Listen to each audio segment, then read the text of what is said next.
की खास पेशकश, तेज की टक्कर देख रहे हैं आप। मैं हूं आपके साथ शिवम सोनी। बस्तर संभाग में 12 सीटें आती हैं, लेकिन बस्तर जिले में 3 सीटें हैं। उन्हीं में से एक है नक्सल प्रभावित दंतेवाड़ा विधानसभा। क्या है यहां के समीकरण और विकास पर क्या है लोगों की राय, ग्राउंड रिपोर्ट के जरिए जानने की कोशिश की हमारे संवाददाता मोहित राज दुबे ने। इस चुनावी मौसम में हम पहुंच चुके हैं मां दंतेश्वरी की पावन धरा पे। ठीक हमारे पीछे ये बोर्ड लगा है, दंतेवाड़ा जिला में आपका हार्दिक स्वागत है, अभिनंदन है। दरअसल इस चुनावी मौसम में हम आपको दंतेवाड़ा के भीतर लेके चलेंगे और बताएंगे कि यहाँ पर क्या चुनावी मुद्दे। छत्तीसगढ़ विधानसभा चुनाव अपने शबाब पर है। पहले चरण की 20 सीटों पर 7 नवंबर को वोटिंग होनी है। सभी सियासी दलों ने पूरी ताकत झोंक दी है। न्यूज स्टेट भी ग्राउंड पर पहुंचकर मौजूदा स्थिति जनता तक पहुंचाने का काम अपनी स्पेशल कवरेज ग्राउंड रिपोर्ट के जरिए कर रहा है। ग्राउंड रिपोर्ट में हम आज बस्तर संभाग के दंतेवाड़ा विधानसभा क्षेत्र की बात करेंगे। दंतेवाड़ा नक्सल प्रभावित विधानसभा सीटों में से एक है, जहां पर मुकाबला दिलचस्प है।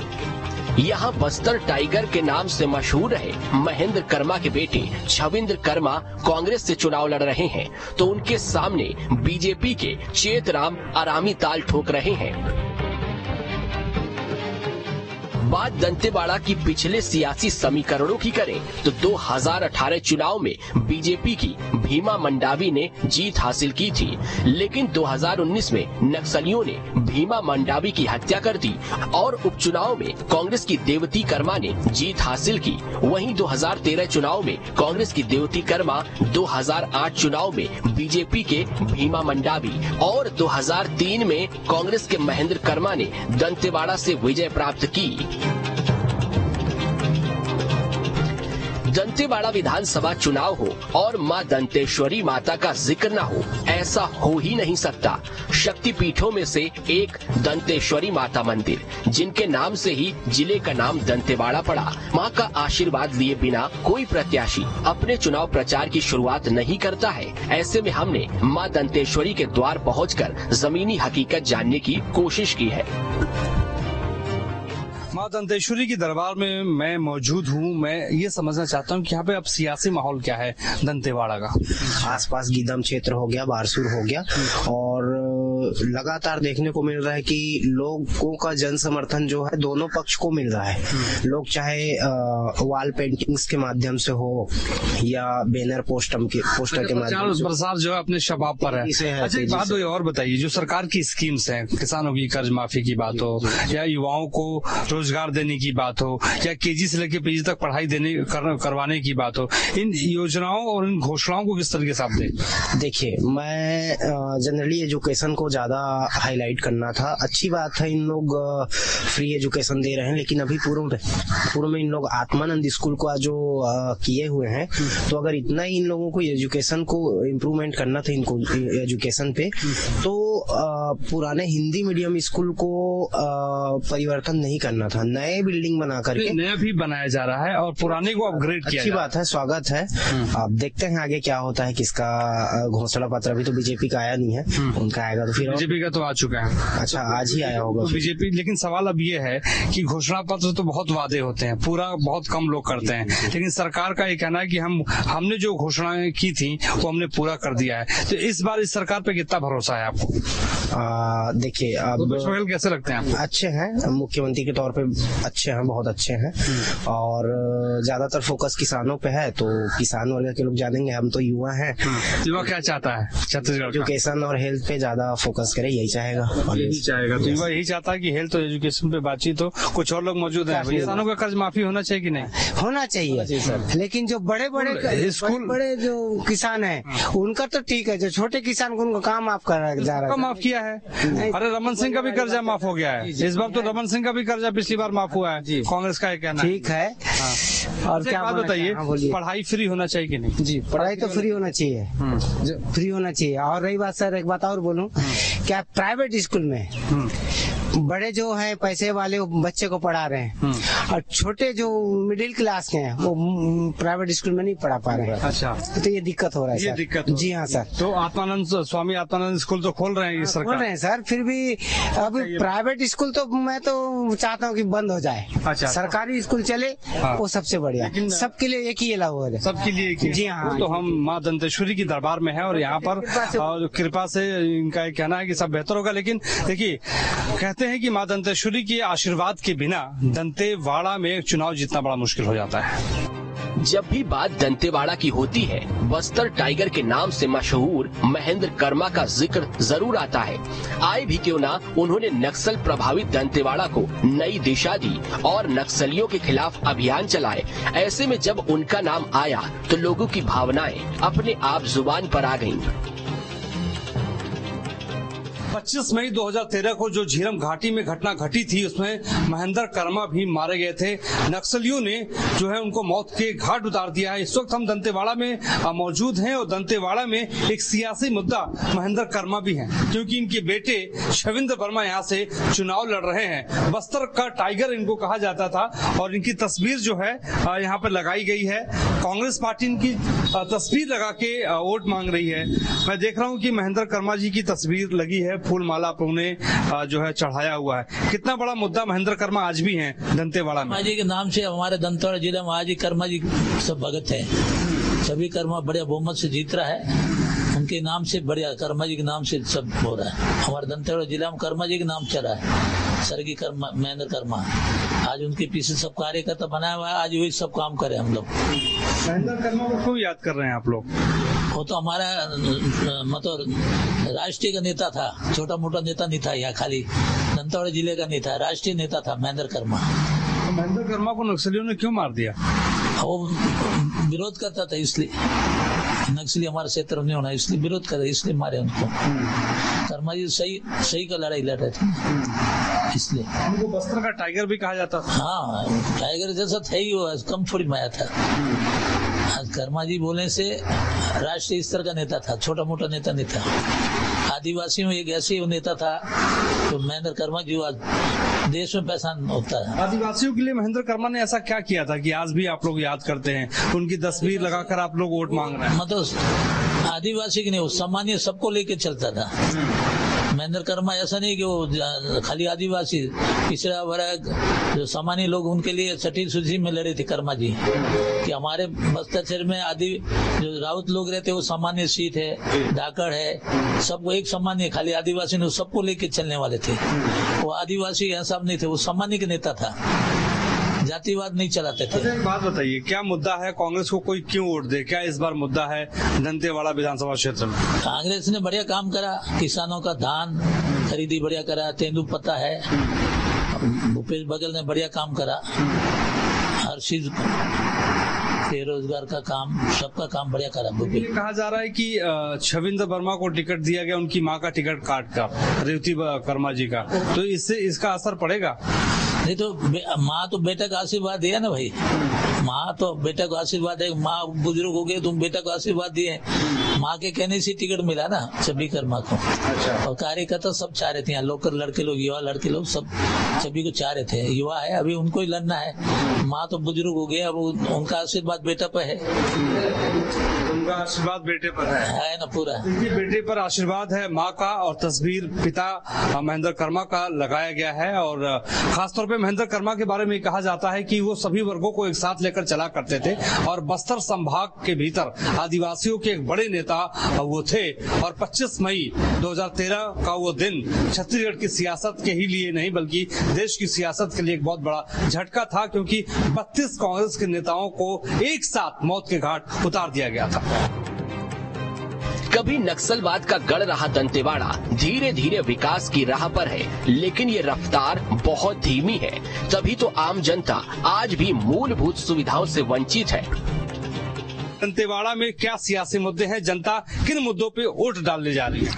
कांग्रेस की योजना बहुत अच्छी है, जैसे किसान माफी हो गया, धान का हो गया, और गरीब आदिवासियों की जो आज तक किसी ने नहीं बनाया, ये देवगुड़ी की योजना हो गई, जो गांव-गांव देवगुड़ी बनी है ना, और गांव रोड, नल, शिक्षा, स्वास्थ्य, ये सब चीजों में दंतेवाड़ा का अच्छा है। अभी ये बताइए, लड़ाई कैसी है यहाँ पर? कांटे की टक्कर है, कैसी लड़ाई?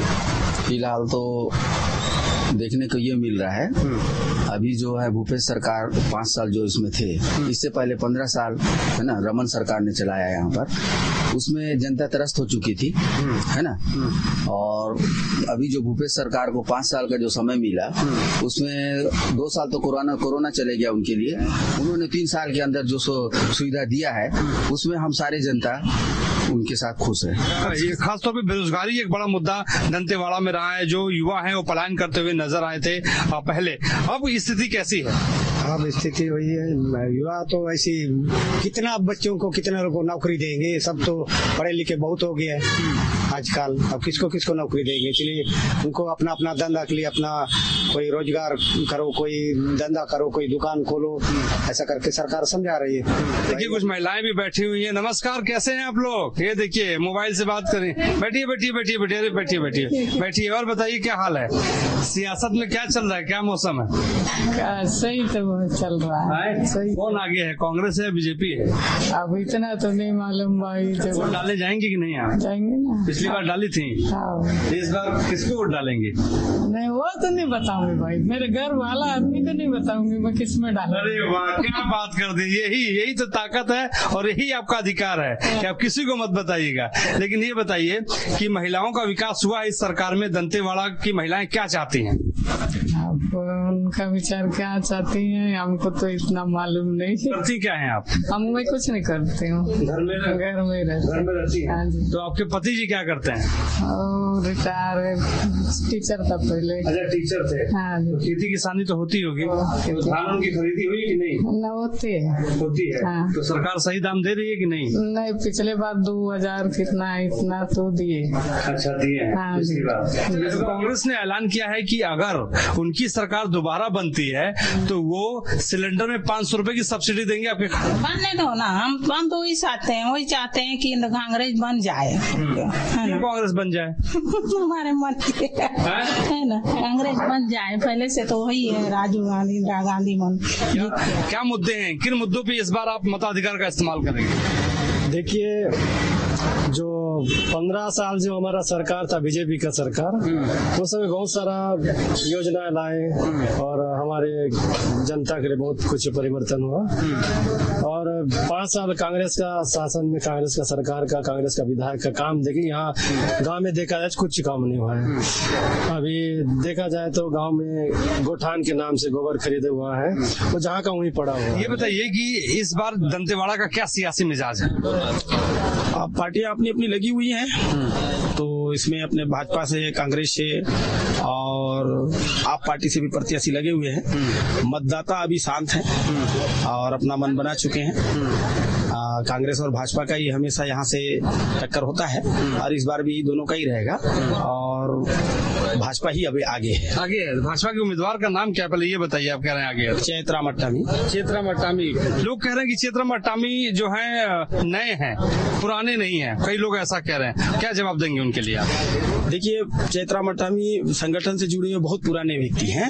अब संगठन से जो जुड़ा हुआ होता है वो फोटो छपाऊ में नहीं होता है। अच्छा। इसलिए लोगों को लग रहा होगा कि कुछ नए हैं। हाँ। लेकिन जब उनको पता चला कि वो गायत्री परिवार से हैं और यहाँ बहुत पुराने भाजपा के संगठन में जुड़े हुए हैं, करीबन उनका राजनीतिक जीवन हम जहाँ तक जान रहे हैं तो 20 साल से उनका जान रहे हैं कि भाजपा से जुड़े हुए हैं। पूर्व में जिला पंचायत सदस्य भी रह चुके हैं। लेकिन एक बात बताइए कि महेंद्र कर्मा को बस्तर का टाइगर कहा जाता था, वो थे, जब वो थे तो जीतते थे, फिर उनकी पत्नी जीती, अब बेटे को टिकट दे दिया गया। किस तरीके से देखिए?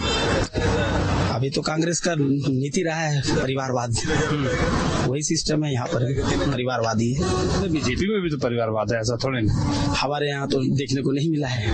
किसानों की कर्जा माफी भी एक बड़ा मुद्दा है, एक बार माफ हुआ फिर से माफ करने की बात हो गई।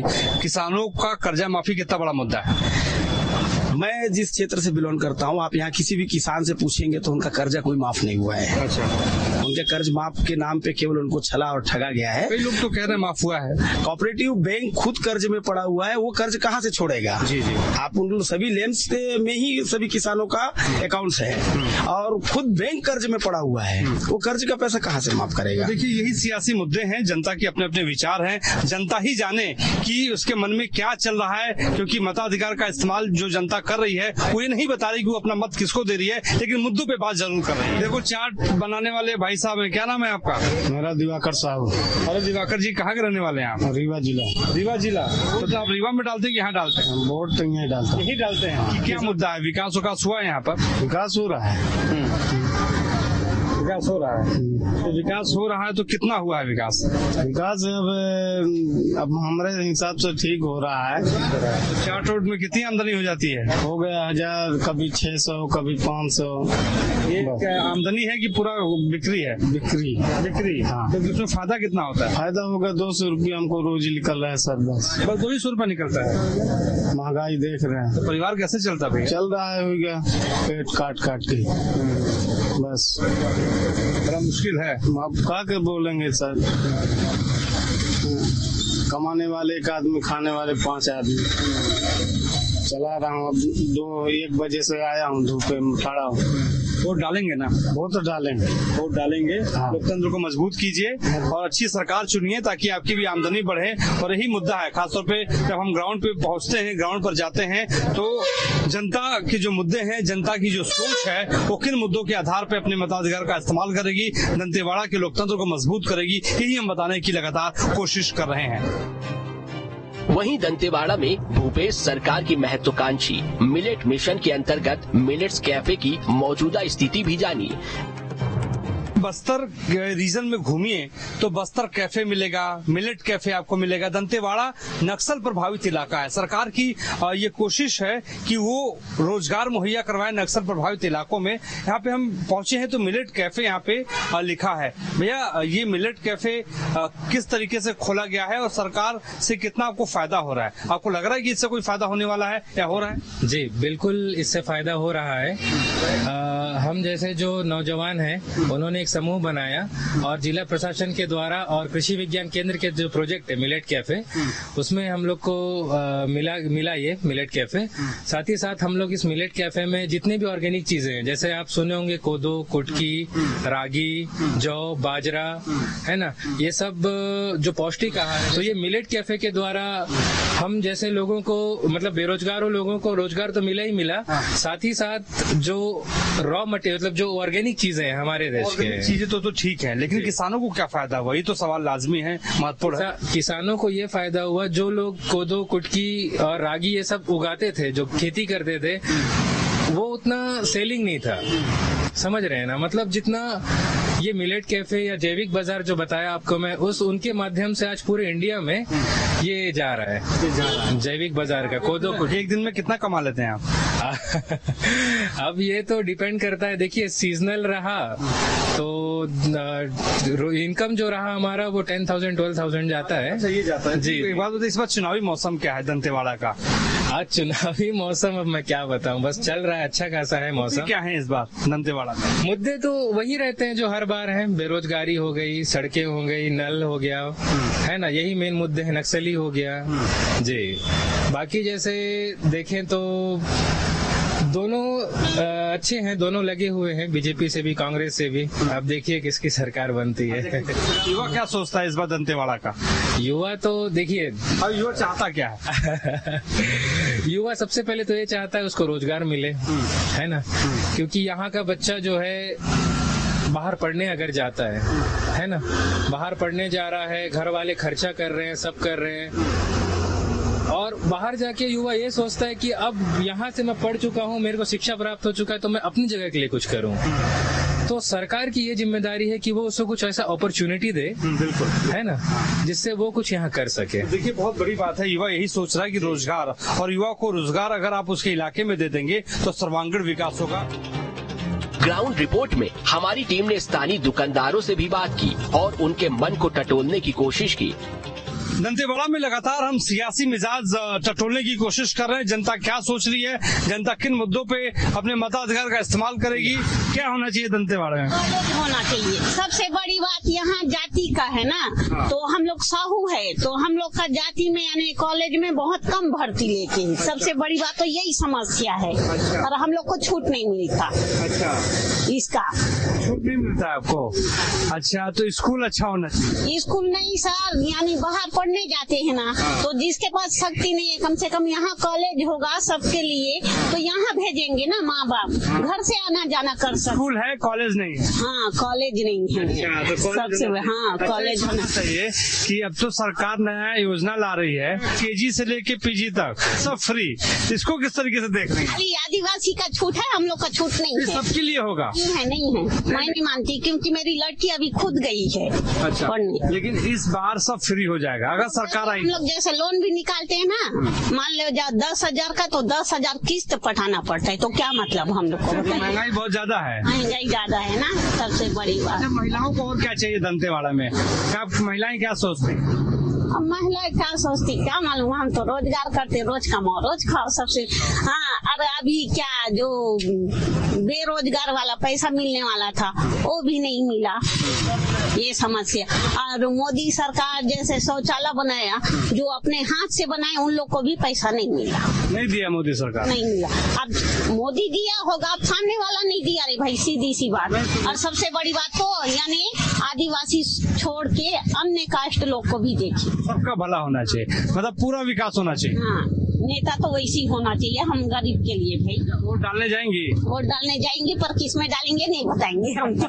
सबसे बड़ी अपने मर्जी से देंगे है। अच्छा, आप नहीं बताएंगे किसको डालेंगे?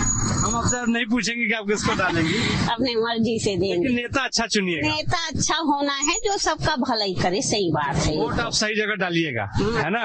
तो देखिए, हम खासतौर पे हर तबके में जा रहे हैं और बात कर रहे हैं, चाहे आदिवासी हो, ओबीसी हो या दूसरी भी जातियों के लोग हों। हम यही समझने की कोशिश कर रहे हैं कि सियासी मिजाज क्या है, लोग क्या सोच रहे हैं, लोग किन मुद्दों पे वोट डाल रहे हैं। एक और सज्जन यहाँ पे मौजूद है। क्या नाम है भैया आपका? सब सुनाना। एक बात बताइए, इस बार वोट आप किस मुद्दे पे डालेंगे? क्या मुद्दा होगा दंतेवाड़ा में बड़ा? देखिए, मुद्दा तो कोई नहीं, प्रत्याशी के ऊपर है और खास करके सरकार के ऊपर है। जो हमारे मुख्यमंत्री श्री माननीय श्री भूपेश बघेल जी की सरकार ने, श्री माननीय भूपेश बघेल जी तो बहुत ज्यादा उनका वो आदर दे दिए भाई। नहीं भैया, वो काम है ऐसा कि बच्चे से लेकर बड़े से, चाहे बच्चे हो, बच्चों को शिक्षा के क्षेत्र में ध्यान दिया है और अपने व्यापारियों के क्षेत्र में ध्यान दिया है। बच्चों को स्वामी आत्मानंद स्कूल, जो कई गरीब क्षेत्र के बच्चे हैं, इंग्लिश आज नहीं पढ़ पाते, लेकिन माननीय श्री भूपेश बघेल जी की सरकार ने उन्हें आत्मानंद एक स्कूल खोला, जिसमें वो इंग्लिश बोल पा रहे हैं और अच्छे से इंग्लिश दूसरे को सिखा पा रहे हैं। और व्यापारियों के लिए थोड़ी हित की काम किए और खासकर किसान वर्ग के लिए, किसान वर्ग इस साल 3600 रुपए लेने की बात किए, अगले साल पिछले साल जो वादा किए थे उसे पूर्ण किए। 7 नवंबर को दंतेवाड़ा समेत पहले चरण की 20 सीटों पर प्रत्याशियों के भविष्य का फैसला जनता जनार्दन करेगी और देखने वाली बात होगी इस बार दंतेवाड़ा में कौन बाजी मारता है। दंतेवाड़ा में सभी सियासी दलों ने पूरी ताकत तो लगा दी है, लेकिन अब असली फैसला जनता जनार्दन को करना है कि वो अपना आशीर्वाद किसे देती है। देखने वाली बात यही होगी कि दंतेवाड़ा में कौन आने वाले वक्त में बाजी मारता है। दरअसल 7 नवंबर को यहाँ पे मतदान होना है। हमारे सहयोगी संदीप भैया के साथ मोहित राज दुबे, न्यूज स्टेट, मध्य प्रदेश, छत्तीसगढ़, दंतेवाड़ा।